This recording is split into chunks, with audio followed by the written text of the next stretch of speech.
अस्सलाम वालेकुम, मैं हूँ अवैस शहाब और अवैस लाइब्रेरी में मैं अपने व्यूवर्स को फिर से एक बार वेलकम कहता हूँ। और गाइज़, आज इस लेक्चर के साथ मैं आपके सामने दोबारा हाज़िर हूँ standard accounting equation with proper analysis.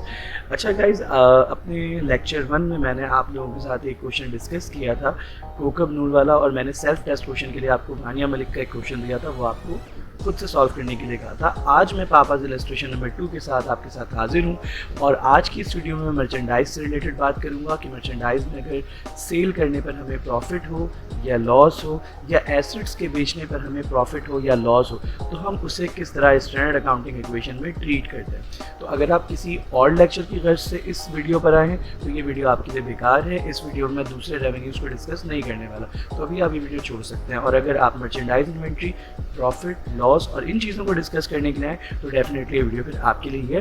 तो मैं समझता हूँ बिना किसी ताख़ीर के शुरू कर देना चाहिए। Mister Ali Haider commenced his business of garments on January 15, 2021. He completed the following transaction during the month. Ali Haider साहब ने अपना बिज़नेस शुरू किया है। अब यहाँ पे वर्ड कमेंस की जगह इस्टेब्लिश हो, स्टार्टेड हो, सबका मतलब एक ही होता है। तो उन्होंने अपना गारमेंट्स का बिज़नेस शुरू किया है 15 जनवरी 2021 को। He complete the following transaction during the month, और उन्होंने ये सारा का सारा काम किया है। The first thing is invested cash ₹1,20,000 and furniture ₹40,000 in his business. उन्होंने कैश इन्वेस्ट किया है अपने बिजनेस में 1,20,000 का, और फर्नीचर इन्वेस्ट किया है 40,000 रुपये का। तो क्या हम इसको एनालिसिस शुरू कर दें डायरेक्टली? सबसे पहले मैं इसका टाइटल लिखूंगा मैसेज अली हैदर। हम करने जा रहे हैं analysis of business transaction. I am sorry, ये है पापाज इलस्ट्रेशन नंबर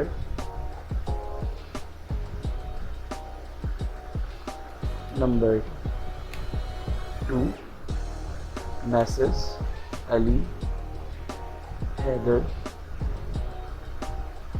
और एनालिसिस ऑफ बिजनेस ट्रांजैक्शन। तो अगर मैं पहली ट्रांजैक्शन को डील करूं तो पहली ट्रांजैक्शन में मेरे पास कैश मुझे 1,20,000 का नज़र आ रहा है, फर्नीचर 40,000 का नज़र आ रहा है। तो अगर मैं इसको सॉल्व करने के लिए जाता हूं तो मैं इसको ऐसे लिख सकता हूं कि मुझे एक चीज़ कैश नज़र आती है, दूसरी चीज़ furniture, and the third thing is capital अली। ये है मेरी ट्रांजैक्शन नंबर 1। अगर मैं कैश का नेचर देखूँ तो कैश का नेचर है एसेट, फर्नीचर का नेचर भी है एसेट, और कैपिटल होता है ओनर्स इक्विटी। बिजनेस में कैश इंट्रोड्यूस करवाया जा रहा है तो कैश प्लस, फर्नीचर इंट्रोड्यूस करवाया जा रहा है तो फर्नीचर भी प्लस, और ऑनर क्योंकि ये दोनों लगा रहा है तो कैपिटल भी प्लस, यानी ओनर्स इक्विटी भी इंक्रीज हो गई। 1,20,000 का कैश, मैं भूल गया, 40,000 का फर्नीचर, और ऑब्वियस बात है दोनों इन्वेस्ट करने वाला मालिक है, तो लिहाजा मालिक की ओनर्स इक्विटी 1,60,000 से इंक्रीज हो जाएगी। तो अगर मैं एनालिसिस कर चुका हूँ प्रॉपर, तो आई एम इसको स्टैंडर्ड अकाउंटिंग इक्वेशन में भी पुट कर देता हूँ। पापाज इलस्ट्रेशन नंबर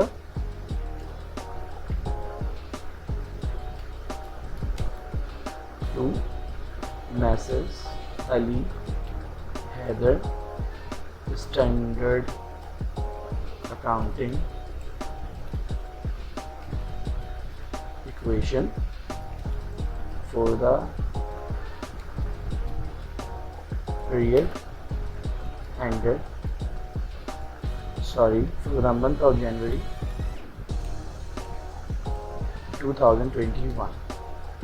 अच्छा जी, सबसे पहले ट्रांजैक्शन में मुझे 3 चीज़ें नज़र आती हैं, कैश, फर्नीचर और कैपिटल अली। तो ट्रांजैक्शन नंबर 1 में मुझे कह रहा है कि मैंने लिख देना है इन्वेस्टेड। गाइस, आप कोशिश कीजिएगा जो आपके साथ ट्रांजैक्शन लिखी हुई उसको ऐसे ही लिख दें, invested cash and furniture in business. Cash 1,20,000 और फर्नीचर 40,000, जबकि ओनर्स इक्विटी 1,60,000 का प्लस हो गया। ये हमारी फर्स्ट ट्रांजैक्शन हो गई रिकॉर्ड। चलें जी, अब चलते हैं सेकंड ट्रांजैक्शन की तरफ। Purchase merchandise on cash 30,000। अगर मैं इसका एनालाइज करने के लिए जाता हूँ तो मुझे दो चीज़ें इसमें नज़र आती हैं, मर्चेंडाइज और cash. This is the second transaction. Merchandise by nature asset होता है, कैश भी बाय नेचर एसेट होता है। मर्चेंडाइज हम खरीद रहे हैं तो बिजनेस में मर्चेंडाइज प्लस हो जाएगा और कैश मेरे पास से माइनस हो जाएगा, एंड द अमाउंट इज 30,000। चलें जी, इसको भी स्टैंडर्ड अकाउंटिंग इक्वेशन में पुट कर देते हैं। Purchased merchandise on cash. हमारे पास से कैश माइनस हो रहा है 30,000 रुपीज़ का। याद रखिएगा, पहले भी मैं बता चुका हूँ, अगर हम अगर हम कैश में से या किसी भी चीज़ में से कोई चीज़ माइनस करते हैं तो अकाउंटिंग में माइनस के लिए हम ब्रैकेट लगाते हैं।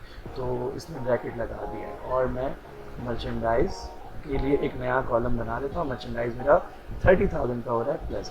अब मैंने करना है बैलेंस। अब मैंने करना है बैलेंस, और बैलेंस मैं इस तरह करता हूँ कि पहले मेरे पास 1,20,000 का कैश था, अब मेरे पास 30,000 का कैश जा चुका है। तो मेरे पास टोटल कैश कितना अवेलेबल है, दैट इज़ 90,000 रुपीज़। फर्नीचर 40,000 का था, कुछ नहीं हुआ तो 40,000। मर्चेंडाइज कुछ नहीं था, 30,000 का तो 30,000, so on and so fourth. सारी चीज़ें हमने वैसे ही लिख दी जो चीज़ हमारे पास गिवन थी। अब हम आपसे बात करते हैं दोबारा थर्ड ट्रांजेक्शन की तरफ। Sold merchandise of ₹40,000 on cash costing 25,000।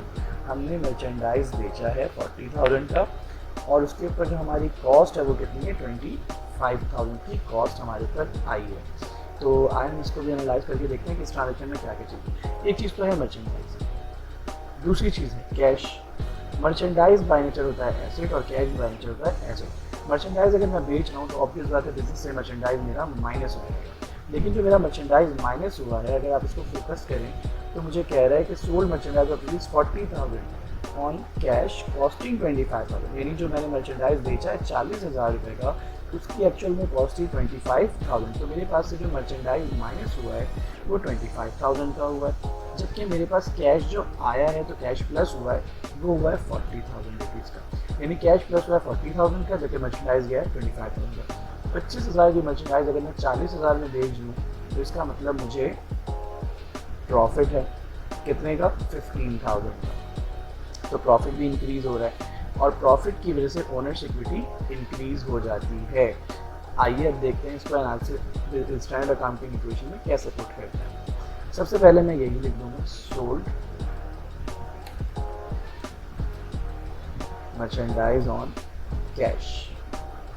तो मेरे पास कैश प्लस हुआ है 40,000 का, मैंने प्लस का 40,000 कैश की साइड पे लिख लिया।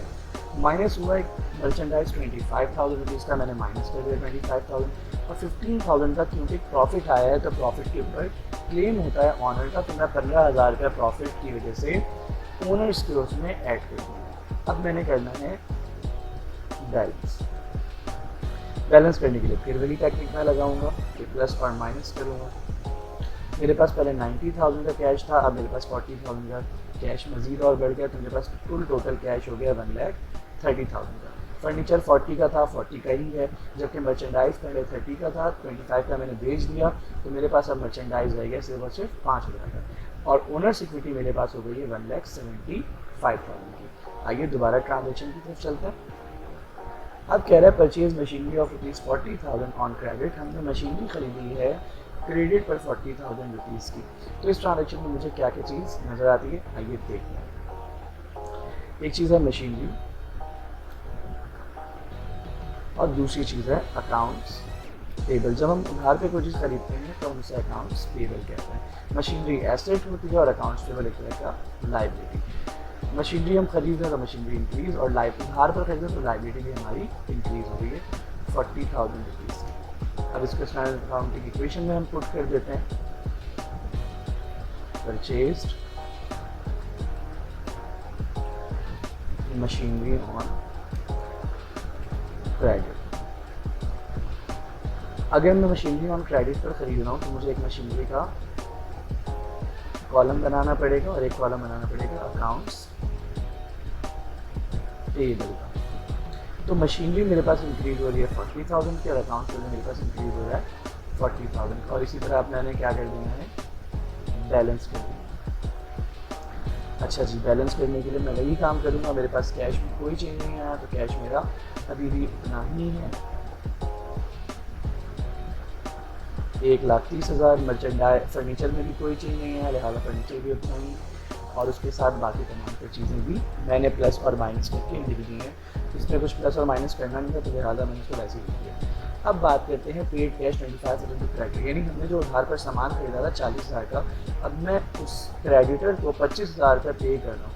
इसको अगर मैं एनालाइज करने जाऊँ तो मुझे क्या क्या चीज़ इसमें नजर आती है, आइए देखते हैं। First thing is cash and the other one is accounts payable. Cash मेरे पास से जा रहा है, कैश का बाय नेचर एसेट है और अकाउंट वैल्यू लायबिलिटी है। कैश में पे कर रहा हूँ, कैश भी जा रहा होगा, मेरे ऊपर से कर्जा भी कम हो रहा होगा, 25,000 रुपीज़ का। अब दोबारा हम स्टैंड अकाउंटिंग इक्वेशन पे आ जाते हैं और इसको सॉल्व करते हैं। तो मुझे यही लिखना है, पेड कैश टू क्रेडिटर। अच्छा जी, 25,000 रुपये का मेरे पास से कैश भी माइनस हो रहा है और 25,000 रुपये की मेरी लायबिलिटी भी माइनस हो रही है। अब मैंने करना ये है कि मैंने फिर से कर लेना है बैलेंस, और मैं बैलेंस कैसे करूँगा ये भी देख लेते हैं। मैं बैलेंस ऐसे ही करूँगा। मेरे पास पहले 1,30,000 का कैश था, 25,000 कैश मेरे पास से चला गया, तो मेरे पास अब 1,05,000 का कैश अवेलेबल है। इसी तरह बाकी तमाम तर चीज़ें, मेरे ऊपर लाइबिलिटी थी 40,000 की, मैंने 25,000 का पे कर दिया, तो अब मेरे ऊपर जो लाइबिलिटी रह गई है वो सिर्फ और सिर्फ 15,000 की रह गई है। अच्छा जी, paid utilities bill of ₹10,000 by cash. मैं यूटिलिटीज़ बिल पे कर रहा हूँ कैश के ऊपर, यानी कैश के ज़रिए। तो आइए इस ट्रांजेक्शन को देखते हैं कि इसमें क्या क्या चीज़ मौजूद है। यूटिलिटीज़ बिल्स, एक्सपेंस और कैश। यूटिलिटीज़ बिल एक्सपेंस एक तरह का एक्सपेंस होता है और कैश एक तरह का एसेट है। एक्सपेंस हमारा बढ़ रहा है और कैश हमारा माइनस हो रहा है। And the amount is 10,000 rupees, 10,000 rupees. ठीक है जी। तो अब मैंने इसको क्या कर देना है, मैंने इसको कितना लिखना है, paid cash for utilities bill.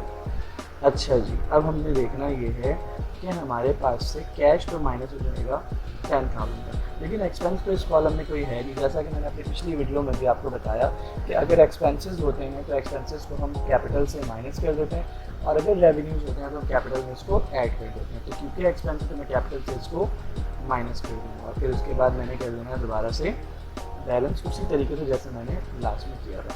अब मेरे पास कैश 95,000 का बचा हुआ है और मेरे कैपिटल की वैल्यू 1,65,000 रुपीज़ हो गई है।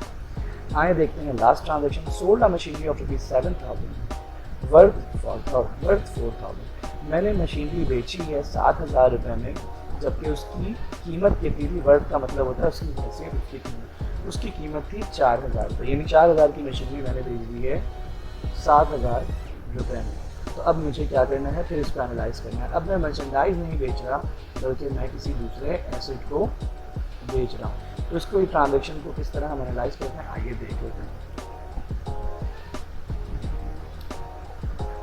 मुझे यहाँ पर भी तीन चीज़ें नज़र आती हैं। एक चीज़ तो है मेरी मशीनरी, दूसरी चीज़ है cash, and the third one is profit. Machinery asset है, कैश एसेट है, और प्रॉफिट ओनरशिप का पार्ट बन जाता है। मशीनरी हमारे पास से जा रही तो लिहाजा माइनस, कैश हमारे पास आ रहा है तो प्लस, और प्रॉफिट भी हमारे पास आ रहा है तो लिहाजा प्लस। हमारे पास से मशीनरी गई है 4,000 रुपये की, जबकि हमने बेचा इसको 7,000 रुपये में, तो हमें प्रॉफिट हुआ है 3,000 रुपये।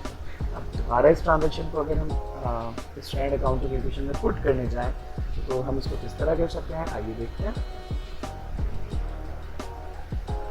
Sold machinery on cash. अच्छा, असल मानों में जो प्रॉफिट मैंने यूज़ किया, ये लफ्ज़ प्रॉफिट ठीक है, लेकिन ज़्यादा बेहतर वर्ड है गेन का। सही।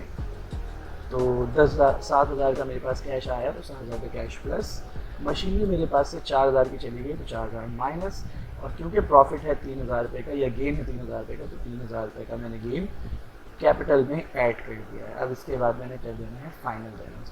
जब मैंने फाइनल बैलेंस किया तो मेरे पास ये वैल्यूज़ आ गई हैं। अच्छा क्लास और तमाम लिसनर्स और व्यूवर्स, इन चीज़ों को बहुत ध्यान से समझिएगा, क्योंकि फाइनल बैलेंस के बाद हम एक सेपरेटर लगाते हैं और फाइनल बैलेंस के बाद हम रूल ऑफ कर देते हैं। अगर मेरा ये आंसर ठीक है तो मैं इसको जज करने के लिए क्या करूँगा, मैं सारे एसेट्स की वैल्यू को प्लस करके देखता हूँ कि मेरे पास टोटल एसेट्स की वैल्यू क्या आई है। अगर मेरी टोटल एसेट्स की वैल्यू लायबिलिटी और ओनर्स इक्विटी के सम के बराबर है तो फिर इसका मतलब मेरा सॉल्यूशन बिल्कुल ठीक है, अदरवाइज मेरे सॉल्यूशन में कोई ना कोई गड़बड़ है। वो अभी थोड़ी देर में आपको मैं एक एग्जाम्पल से करके दिखा भी दूँगा कि क्या फ़र्क है और किस तरह से हम इसको ट्रीट करते हैं। यानी अगर आपने थोड़ी सी गलती की तो आपके आंसर की वैल्यूज में चेंज आ सकता है। आइए देखते हैं सम करके कि तमाम एसेट्स को सम करने पे हमारे पास क्या वैल्यू आएगी।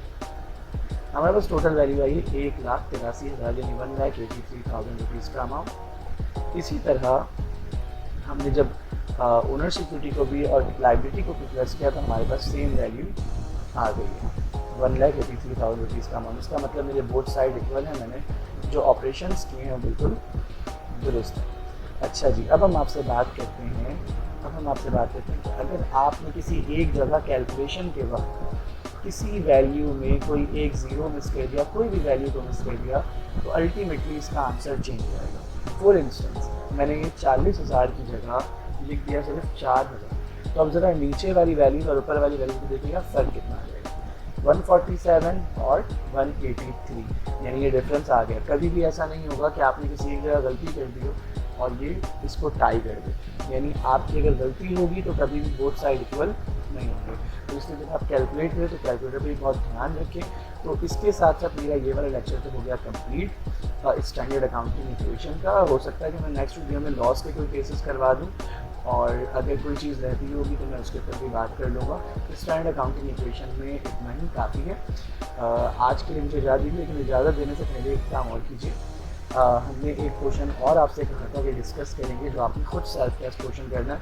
तो ये सेल्फ टेस्ट क्वेश्चन आपके लिए या आपने खुद करना है। started computer shop under the name and style of Masters Super Computers.